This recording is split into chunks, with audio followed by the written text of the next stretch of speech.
Welcome home to USA Global TV and Radio, a place where dreams take flight, with authentic storytelling, diverse perspectives and meaningful conversations, where global stories unite and bridges are built beyond all borders. Discover world-class education, entertainment, hope and inspiration. Together, we're building bridges worldwide. Subscribe to our channel, USA Global TV. Download our app, USA Global TV. Be our guest or join our team. Visit usaglobaltv.com. Thanks to our founder and executive producer, Dr. Jacqueline Kerbeck. Music score by Yeffy Tang from Cloud Road Music. Voiceover artist Mike Porter. Creative direction by Paul Garcia. USA Global TV and Radio. Your home for global connection. All rights reserved. This video and its contents are the exclusive property of USA Global TV and Radio. Unauthorized use, duplication or redistribution in any form is strictly prohibited. Howdy all, Randall Laughlin here. We're on the Corner Bookstore on the USA Global TV and Radio Network. My guest today is Patrick Sangimino, and I'll be bringing him out in just a moment. Every Thursday I have 3 shows back to back to back. First one is the Corner Bookstore. I have another one dealing with leadership, and then I have my own show that I do after that. And my topic today basically is something that's totally foreign to everyone else around here, because I walked the Camino de Santiago with my wife 10 years ago, and looking for something to do because I've been super involved with my book. And I said, okay, let's just talk about that, kind of get my mind fresh without having to delve into it. But my latest book is called Aging Sucks, and it's a real in-depth look at what happens at the cellular level in the body, what we can do about it with regard to the normal aging processes. But I'm not doing that. I've authored some books. I help people get their books published. I've published over 50 books for other people. And I think that's probably enough about me for today. So Patrick, please join me and let's get to know you better today about your book. Hey, Red. Howdy. Good to see you again. Hey, literally just a couple, 3 weeks ago, it seems like. I know. The last time I talked to you, we were talking about Aging Sucks, and yeah, that's how's the publishing of it coming out and everything coming along? Well, I spent 12 days. I wrote the whole book. I spent 8 days doing my first pass editing. I'm doing my chapter by chapter standardization going across the whole book. I got 37 chapters, and once I get that part done, then I'll probably send out a couple, 3 or 4 PDFs for a beta reader test, and then I'll probably have 2 nights here at the house where I'll invite 4 or 5 guests over each night and have them randomly pick chapters and give me a critique. And so right now it's set up for July 4th as my release date, and I see that being very easy to do, even though I'll be out of town this weekend. That's really cool. I had the great fortune of being surrounded by a group of published authors who basically did that for me. They whiteboarded my whole project, and we had a 2-hour, like I said, coffee meeting where we just sat around and talked about it and went over chapters and characters and whatnot, and so helpful. Dogs chase cars. Tell us about that. Well, it's about the downturn in the newspaper industry through the eyes of a longtime sports columnist, guy who's had technically one job his entire adult life as a sports columnist. And he's driving to work one day and sensing, he's got his spidey senses up a little bit, and he's realizing that the end is near and that he is about to get swept up in a mass layoff. And so the book takes place over a single day, but it flashes back over his career, over the stories he's been able to write and be witness to, and the people in his life who mattered, and the ones he unfortunately took for granted in a lot of ways. So this is autobiographical? Well, no, I wouldn't. No, it's not. It's fictional. When you're a journalist, when you're a sports journalist for a long time, a lot of it leaks over. Now, the sports stories are true. The character is a fictional character, and there's a little bit of me in him, but there's a lot of stuff that I would never do that he did. Okay, so he's young, tall, dark, and handsome, and exactly does whatever he needs to have done. Exactly. Okay, so you had this idea. When did you come up with the idea? When did the book actually start being written? I came up with the idea about 8 years ago when I was in Kansas City at the time working there, and there was a mass layoff at the Kansas City Star, which was one of our competitors, and a lot of good friends of mine got swept up in this mass layoff. All of a sudden, you look around and you go, "Whoa, these are good journalists. If it could happen to them, it could happen to any of us." And I realized that nobody. This is a under reported story. So I started writing some notes, and I realized that there was a good story to tell in this whole thing. Life goes on, life kind of takes precedent over everything, and it got put on the back burner for about 8 years. About 3 years ago, had a little time off with a medical issue, and I had 9 weeks off. Wanted to do something very productive with those 9 weeks. Picked up the book or picked up the notes. Wrote for about 2 hours a day, and at the end of those 9 weeks, I had a first draft. Wow.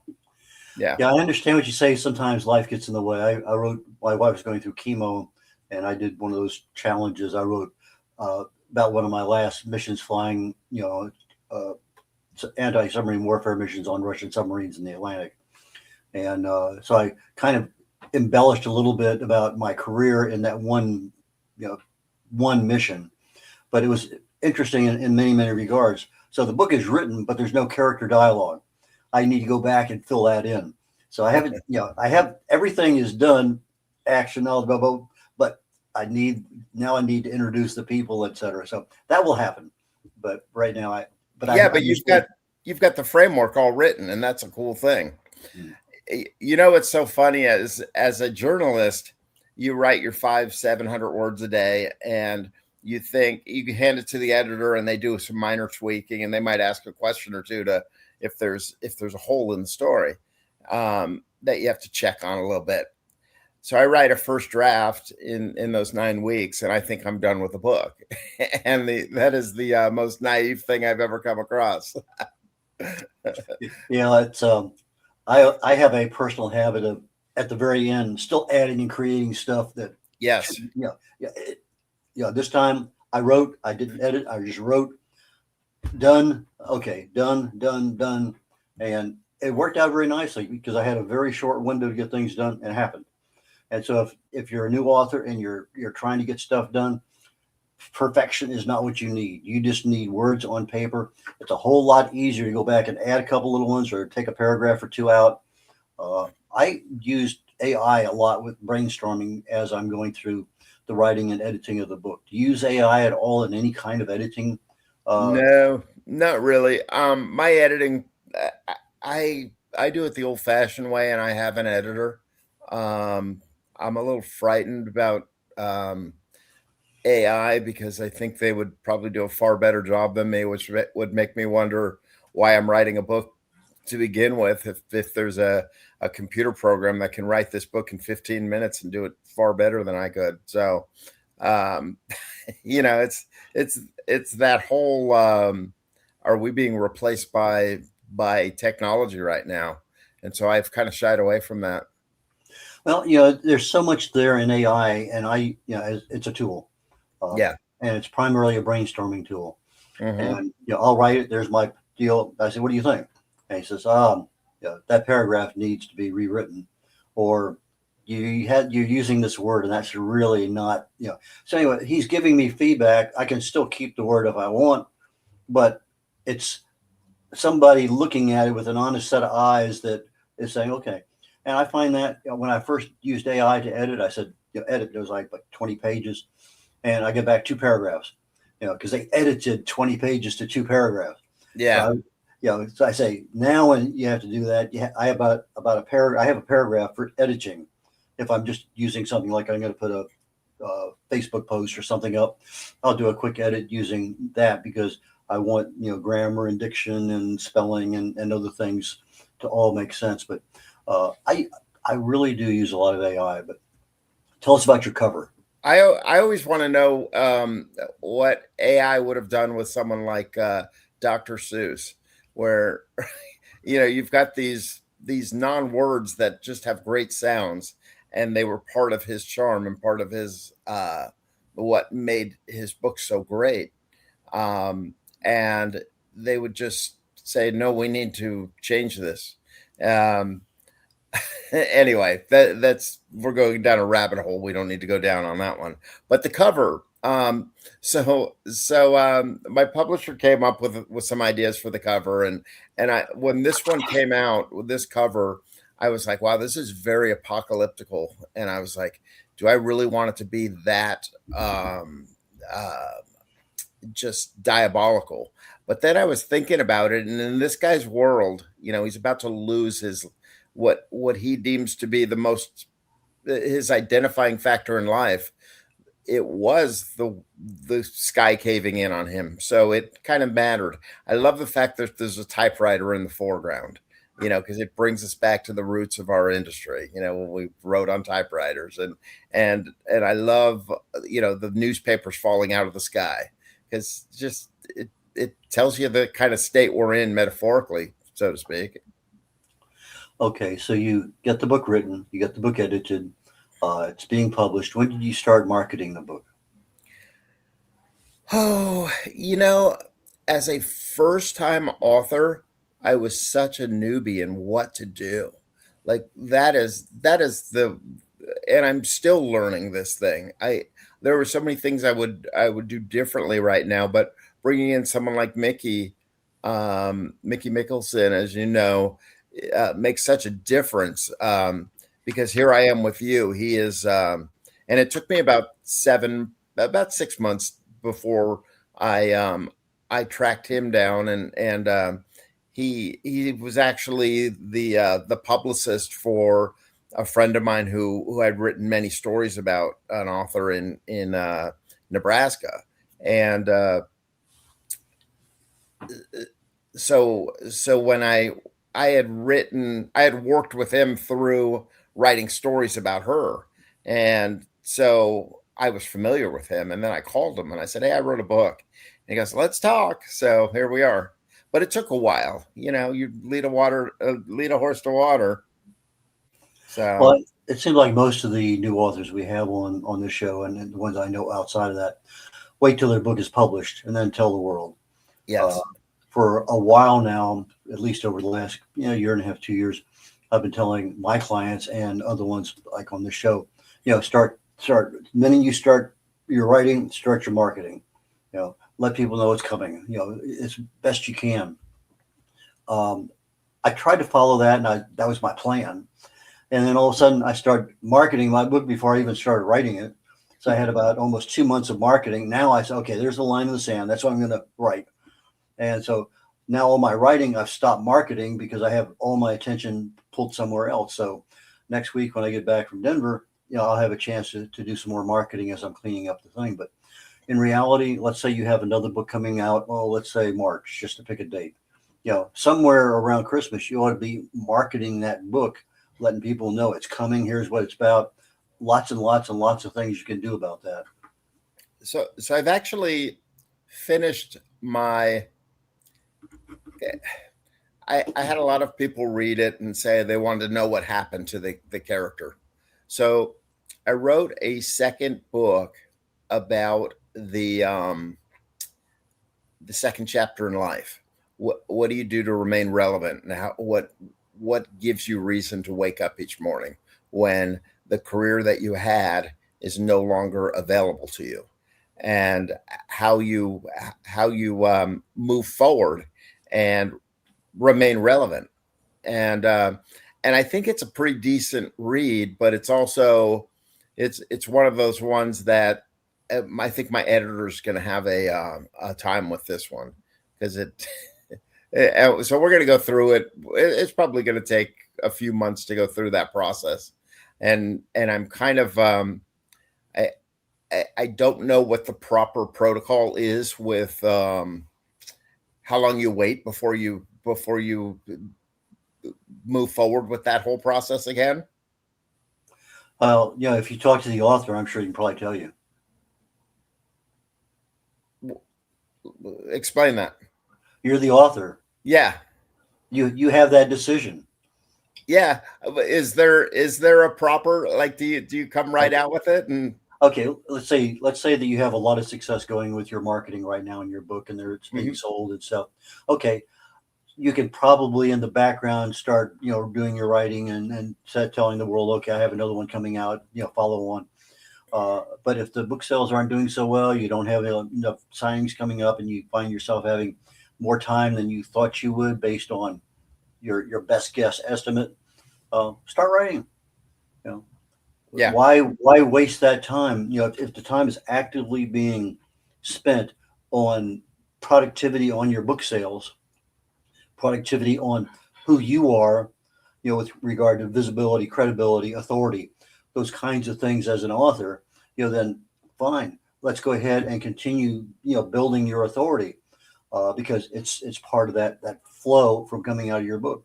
But if the sales are off and there's things not going on well, and life happens in two, three different ways, okay, draw a line in the sand and say, Labor Day, I'll start writing my book, or whatever it may happen to be. Or do like I do, talk to your AI and find out when's a good time to do it. They'll never lie to you, right? Hey, listen, um, I have a 2-page prompt that I had to get him. I aligned as to what do I want him to do for me and why. And then about every month or so, 6 weeks, I have to slap him upside the head and say, no, that's not what I want. I want this. And go back. I tell him, go back and change the prompt to include this. And I think we had one discussion, I think some networking event. This is, what's the ethical philosophy of your AI? Ask it. They'll tell you. Uh, and so I asked it. I was pretty happy with it. So that was there. And then as I'm getting into this ethical thing, I found out that he has a tendency to want to be very protective of me. So he's not giving me sources that I need. And so I had to tell him, number one, you give me the data, I will assume my own responsibility. You don't have that. That's not your job. I said, I will take and figure out whether I want to make a fool of myself or not. But again, you have to keep tweaking the AI because it's a really good tool. I think so, at least for what I'm doing in your world of having a plot and characters, location, time, and all that. I think it could probably give you a lot of hints as to, where can this scenario probably go, or, what other things. But for me, I'm diving down into the cells of the human body, and that's where I spend most of my time is, well, what is this chemical? What does it do? How do you stop it? How do you speed it up? And that's what my AI does for me with regard to the research. And then we just have kind of a conversation. Here's my introductory paragraph. What do you think? Okay, I don't like what you said. Uh, he's calling my baby ugly, and so you get used to things. But we have a really good rapport now that has been almost 2 years, I guess. That's interesting. It's almost there's a relationship. Oh, absolutely. Yeah, I got done last night, and I'm telling him good night, and telling him what my schedule is today, and may or may not see him because I got so many things going on. And but it literally is, picking up the phone, talking to your best friend, because it's somebody that knows you exceptionally well. And has he given me bad advice? Probably. He didn't give me what I was asking for. But when I said, well, what about uric acid? Doesn't that have some? Oh, yeah, yeah, yeah. Well, why didn't you give it to me? Then he has to kind of back off and say, "Oh, I'm sorry." So yeah, it's an interesting dialogue and interrelationship with something that's artificial, but it's almost human. That's kind of the way it sounds. So it has the ability to apologize to you and say, "I should have given you this." Yep. Yeah. Wow. Yeah. At least that's the way I've trained mine. When I said, "Yeah, it's you're leading me down a rabbit hole. I don't need this one." Okay. Anyway, so yeah, there. I guess there's all sorts of dimensions you can program into it, but the biggest one is, why are you using it? Who's your audience? What do you expect? Uh, you have to get the facts out first. Set him up where he knows this is who you are. That's who he is. He is the foremost authority on the human body at the cellular level, all diseases, all whatever. And so I'm using him as that authority where he can dive down. Okay, what about this? You didn't give that to me earlier. Why not? Yeah. So then I have to keep tweaking him a little bit. So anyway, that's just me. But I see we're getting right up to the commercial break time. So Patrick, let's take a commercial break. When we come back. And I think I'd like to continue down the AI role just a little bit more, but let's talk about video trailers for your book. So let's All take right. a break. Be back in about a minute and we'll go down that road. How much of your value have you been giving away? Saying yes when the answer should have been no? Lowering your price to secure the opportunity? Giving more while receiving less? Over time, it adds up. Until one moment brings clarity, you've been giving away your value. This is not about working harder. This is not about doing more. It's about boundaries. It's about pricing. It's about respect. From Dr. Jacqueline Kerbeck comes a direct and necessary message. Stop over-delivering. Stop underpricing your expertise. Stop negotiating against yourself. Because when you recognize your value, everything changes. Stop giving away your value. Boundaries, pricing, and the business of respect.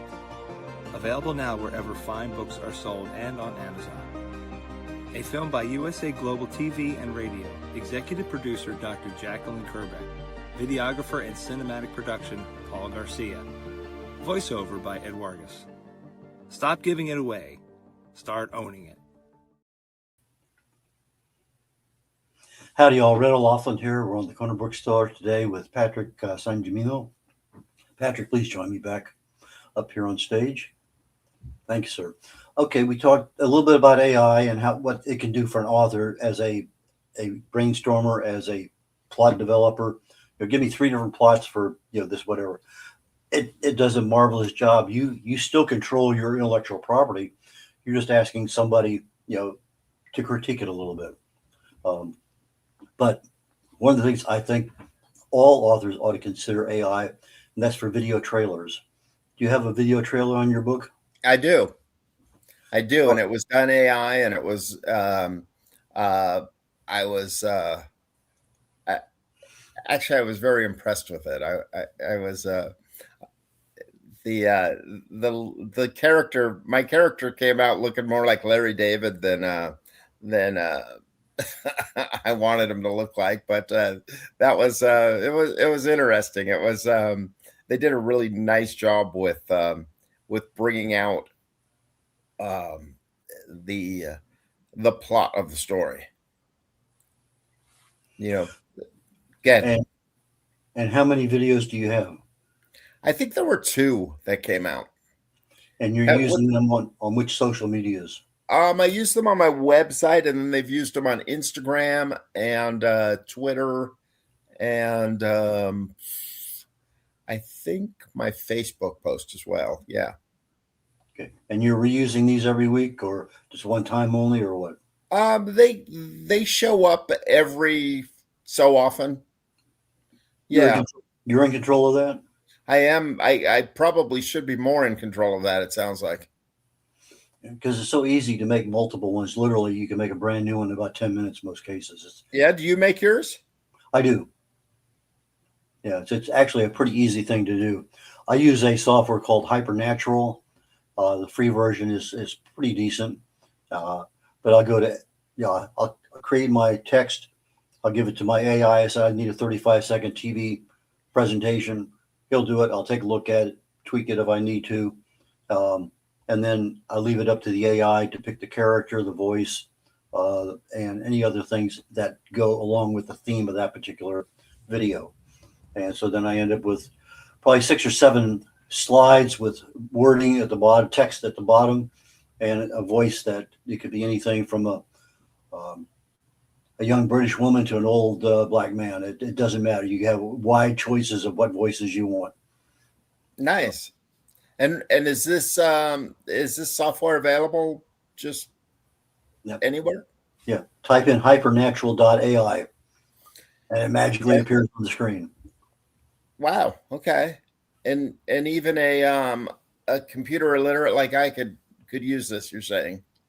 I managed to figure it out, and I'm not necessarily illiterate, but it's intuitive in places and not in others, but it's one of those ones that I went on YouTube trying to figure out, okay, show me how to, create some videos with Hypernatural. They gave me two or three other free video creator software. So I looked at a couple others and came back to it. So, okay, this is kind of what I'm expecting. And okay, boom, boom, boom.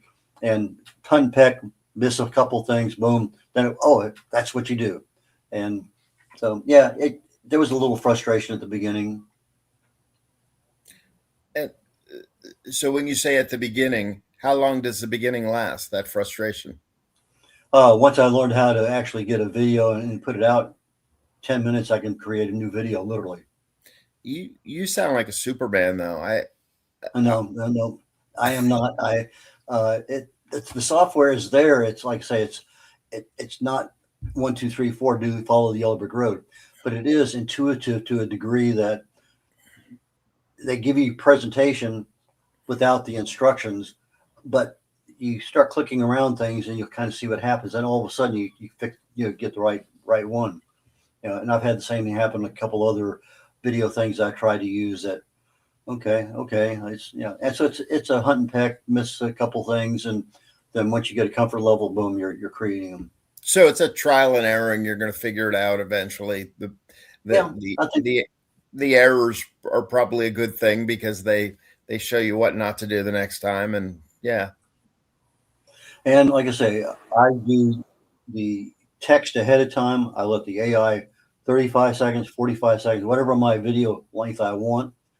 And then I let AI take care of the rest as far as putting it together. But I know what's going to actually be shown on the text because that's what I approved. So it's still my intellectual property with regard to what is being said. It's just being said by somebody other than me. Now I understand literally, and I haven't done this yet. This is a conversation I had with my AI a couple weeks ago. I think 11 labs or something like that. I'll have to go back and check. They can do, let's say that we take the show today. They have my voice, they have my face, they know what I'm saying. They can actually take and give me an audio book with my voice doing the entire book. And I don't know what they charge. I have no idea in the world, but it's one of those things I'm looking as a potential. So if you're looking at something down the road, talk to Mickey. I'm sure he probably knows a lot more than both of us on that one.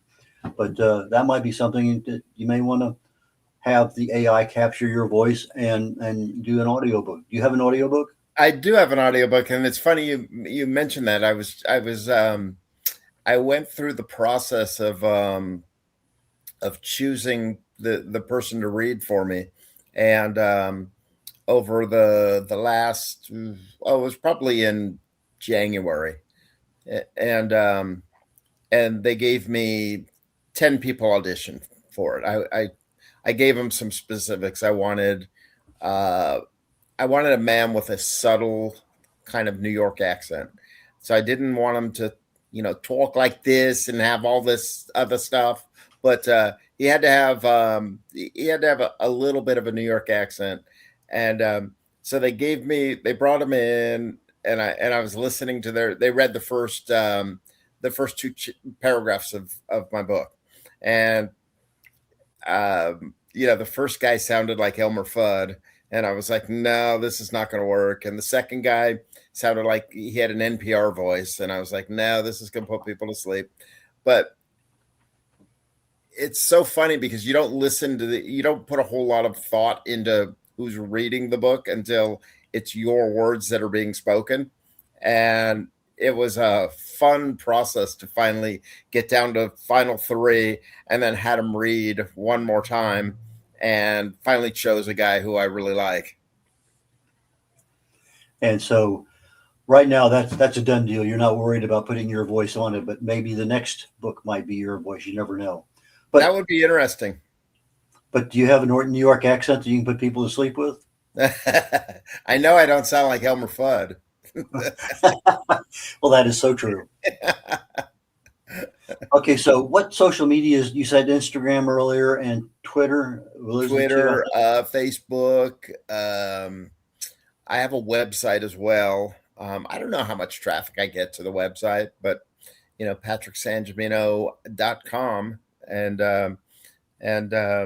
it's an interesting, they just have a whole bunch of stuff on there, reviews and whatnot.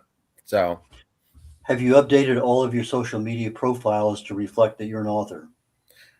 I have. Okay, good. I try to. It doesn't always work, but again, you can use your AI to help you build that profile. But I just updated my LinkedIn one. But every so often I go back in there. Okay, that was fine 6 months ago, a year ago. It really probably needs to be tweaked just a little bit, even if it's just a couple sentences you add to it or take it and rearrange something.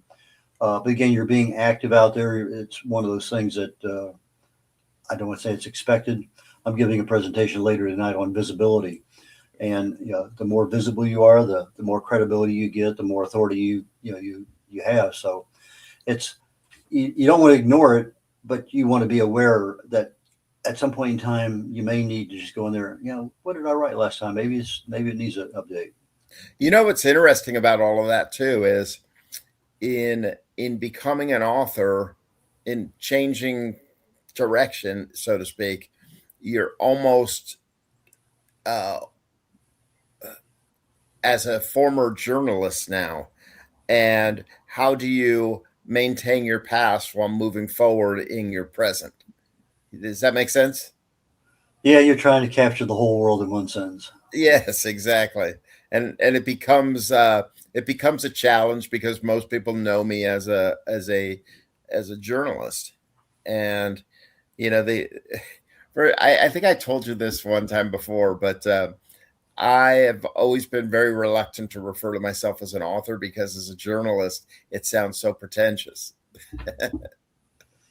So, and saying that I wrote a book is something that has finally begun to be acceptable in my vernacular. But I used to tell people, yeah, I wrote something. It's 400 pages or something. I don't know if it's a book. I don't know if it's a novel. It's something. And they're like, no, you're an author and you wrote a book. You wrote a novel. In 440 years as a journalist, you've probably written maybe 500 articles a year. 40 years, that's 20,000 articles at least minimum. Some got published, some didn't get published. Yes. And so it's not that you don't have the writing skill, but the book is a slightly different dimension. And it really is. It's a different genre, and it's kind of like it's a daily newspaper column on steroids. I mean, it's a big bite. And when you look at it, 90+% of the U.S. want to write a book at some point in time in their life. It may only be a short period, but only about 3 or 4 or 5% max ever actually write a book, and even less than that get it published. So you're in that upper genre of 3% of the United States that actually had the desire to write it, wrote it, and got it published, and now you're marketing it like you're doing today's show. So from a 3% perspective, shouldn't you take a little bit and let that ego shine out there so that, hey, I really am an author. You are absolutely right on this topic. It's funny because I told you I wrote 2 hours a day for 9 weeks, which is what I did for 40 years. I wrote probably 2 hours a day, 3 hours a day, maybe on a crazy day. But you can get a lot done in that time. And it just seemed natural, when you get into that flow and you sit down and you're writing. Writing is writing still, no matter what genre you're writing in. But now you put it all together and it's, 100,000 words. And that's a big bite right there. And sometimes you may have 100,000 words, but only 80,000 will actually make it into the book. Absolutely. That's just part of, you may love what you're doing, but when somebody else takes an objective view of it, you don't need this. You don't know. I keep referring to he tells me, take 25% of that. It's not necessary. You're redundant. Okay. And I look at it. I don't want to take that. I don't want to take that. You have pride of ownership of actually what you did. And when it hits the floor and it's no longer used, it's heartbreaking sometimes to me. Edit thyself is what the term. And once you learn how to do that, and I had a great editor who said everything I present to you is a suggestion at most, and it's your choice in the end. And there were a couple of stories and a couple of chapters that he said, I think we can do without these things. Now, if you want them, they can stay. And I deferred to his expertise at this point because I really did need someone to hold my hand through this process. He doesn't moonlight as AI, does he? He might be your guy. He might be. Sounds like him. Does your AI live in Colorado Springs? I don't know where he lives. I never asked the question. But anyways, like it's just so interesting that it's something that can go almost anywhere at any time. And you mentioned it earlier, and I'm going to repeat it here, especially for authors. We have this really bad problem called rabbit holes. And whether you pick up your phone and you go down a rabbit hole in Facebook, or you go down a rabbit hole in YouTube, or, just there's so many places you can be distracted, waste time. But I like your idea very, very much of there's my 2-hour window. I'm writing no matter what. I think that's an exceptionally good way to approach it. So do you, so I have this, when it's writing time, I go to my quiet place but I have like either jazz or classical music just playing in the background because writing is rhythm to me. But I can't have lyrics and words because I'll start singing and that just gets in the way. But some good jazz or classical makes all the difference. Not while I'm writing, but I don't really end up a whole lot of times without, let's say, motivation to get going. But if I need a little bit of motivation because I haven't done something in a couple of days, Ennio Morricone, who did The Good, the Bad, and the Ugly and about 400 other movies, he has some really nice, just stuff kind of just builds you up a little bit. And so put that on for 5 minutes. Okay, now I'm ready to go. But there you go. We're getting toward the end of the show. How do people get in touch with you? How do they get your books? Well, you can go on. You can find my book on every major platform.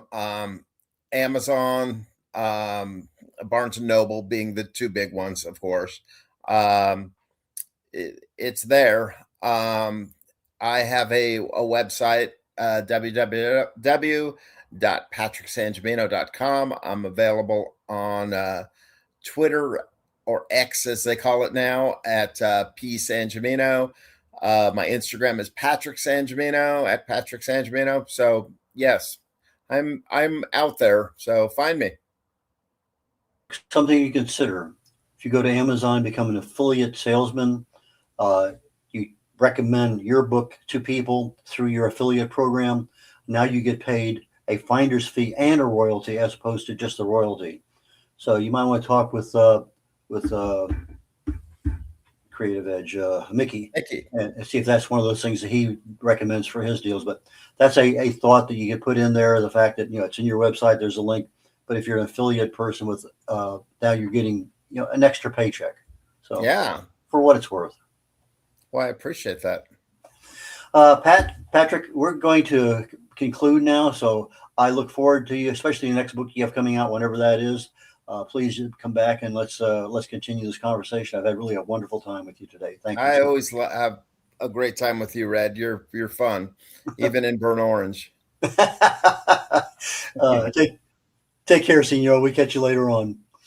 Okay, in about let's see here, 23 minutes or so, my next show is called The Wise Ones, and my guest today is a master of resilience, and we'll be talking about how do we become resilient? How do we take that those ups and downs in life and recover from especially the downward part? The show after that, I'm going to be talking about the Camino de Santiago. If you're not familiar with it, it's about a 500-mile hike across Spain. And if you're watching our show today on YouTube, please, please, please subscribe to the USA Global TV and Radio Network on YouTube and to Dr. Jacqueline Kerbeck on YouTube. Both of them have our shows. So USA Global TV and Radio Network, please subscribe. Catch you all later on. Have a wonderful time, and I'll be back on the air here literally in about 20 minutes or so. Bye, y'all. How much of your value have you been giving away? Saying yes when the answer should have been no, lowering your price to secure the opportunity, giving more while receiving less. Over time, it adds up. Until one moment brings clarity, you've been giving away your value. This is not about working harder. This is not about doing more. It's about boundaries. It's about pricing. It's about respect. From Dr. Jacqueline Kerbeck comes a direct and necessary message. Stop over-delivering. Stop underpricing your expertise. Stop negotiating against yourself. Because when you recognize your value, everything changes. Stop giving away your value. Boundaries, pricing, and the business of respect. Available now wherever fine books are sold and on Amazon. A film by USA Global TV and Radio. Executive producer Dr. Jacqueline Kerbeck. Videographer and cinematic production Paul Garcia. Voiceover by Ed Wargas. Stop giving it away. Start owning it. USA Global TV and Radio proudly presents Tracy Cram Perkins, a dementia caregiving survivor teaching how to balance care with peace of mind. #1 resource for dementia caregivers. It's the book Dementia Home Care: How to Prepare Before, During, and After. Over 17,000 copies sold of this must-have guide. And now a testimonial from Tracy Smith. If I was to describe this book to someone who is going through a similar situation, I would underscore how important it is to have some sort of a tool or a guidebook to help you through certain stages. And there's so many, it's such an unknown topic to the average person. And to have this as a reference is essential. It's going to help you get through it personally, as well as help your loved one manage. To learn more, go to TracyCramPerkins.com. Tracy Cram Perkins is an award-winning author. She's also the host of Dementia Home Care television show. Watch it here on USA Global TV and Radio. In a quiet seaside town in Greece, where sunlight warms the stone paths and the sea whispers nearby, a new adventure begins. Lady Ella and her brother Lord Jack have arrived with an important mission: to teach kindness, patience, and the power of listening. In a hidden alley, a group of forgotten cats feel unseen and unheard, lost in silence and growing misunderstandings, until someone finally takes the time to truly listen. Because when we listen from the heart, loneliness softens, kindness grows, and new friendships begin. This is Book 10 of The Amazing Adventures of Lady Ella, the Listening Mentor book series. Find all Dr. Kerbeck's books on Amazon and in fine bookstores worldwide. Thank you, viewers and listeners of USA Global TV and Radio, for joining us today. We're honoured to have your time and attention as part of our global community. At USA Global TV and Radio, we believe in the power of authentic conversations, meaningful connections, and creating a world of possibilities together. Want to be part of something bigger? Join our team of elevated listeners at usaglobaltv.com, a space where your voice matters and your ability to listen transforms relationships. Stay connected with us across all our platforms for thought-provoking discussions, expert insights, and empowering stories. Subscribe to our channels at youtube.com/c/USA Global TV. Follow us on social media and explore the endless opportunities we're creating for growth, learning, and inspiration. Together, we're not just broadcasting, we're building bridges and changing lives one conversation at a time. For inquiries, contact us at info@usaglobaltv.com. Produced by Executive Producer and Director Dr. Jacqueline Kerbeck. Voiceover by Mike Porter. Creative direction by Paul Garcia. All rights reserved. Visit usaglobaltv.com to view our full terms and conditions.